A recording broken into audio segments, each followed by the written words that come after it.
Ce sont des hippocampes mouchetés, nés en captivité mais issus d'un mâle sauvage, car chez les hippocampes, ce sont bien les mâles qui portent les petits. Ils sont au nombre de 7, élevés cet hiver au centre de soins des espèces marines. Ils peuvent aujourd'hui être mis en liberté en Méditerranée, considérés par l'IUCN comme espèces quasi menacées, ce qui signifie que les populations naturelles décroissent et pourraient aller jusqu'à disparaître.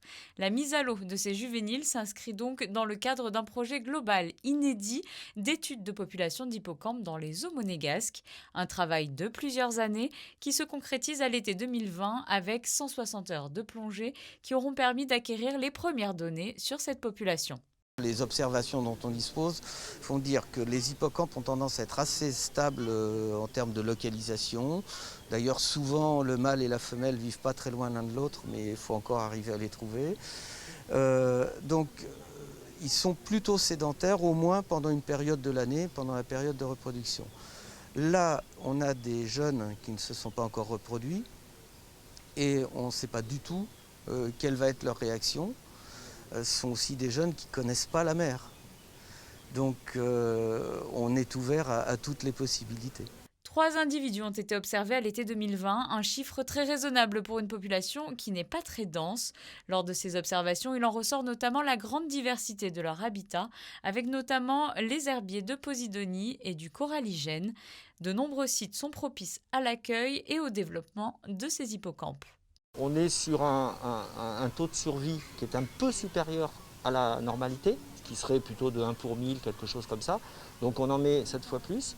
Comme on parlait de guide directive UICN pour ne pas faire n'importe quoi sur des renforcements, là, 7, ça va. On est encore sur vraiment une petite phase expérimentale de renforcement et c'est encore acceptable pour l'instant. Après plusieurs mois passés au centre de soins, il est l'heure pour les 7 juvéniles de découvrir la Méditerranée. Le prince souverain est présent pour cette mise à l'eau et confie ses précieux bocaux contenant les juvéniles aux plongeurs. Ils sont ensuite relâchés sur 2 sites distincts, entre 15 et 20 mètres de profondeur. L'observation sur le long terme de leur habitat permettra d'en connaître un peu plus. On va faire des plongées déjà d'observation, ça c'est le premier outil on va dire avec les plongeurs qui nous soutiennent beaucoup sur ce projet. Et puis on va aussi développer, en tout cas essayer de mettre en place 2 outils qui sont l'acoustique passive et l'ADN environnemental. En fait c'est des outils qui nous permettent d'avoir des traces si des hippocampes sont passés près des enregistreurs et près des dispositifs qu'on met à l'eau aujourd'hui. On aura des informations et donc on pourra savoir s'il y a plus d'hippocampes sur un site que sur un autre, à telle saison qu'à une autre. Voilà, c'est vraiment ces outils-là qui vont nous permettre sur les 5 années qui viennent de continuer à acquérir des connaissances.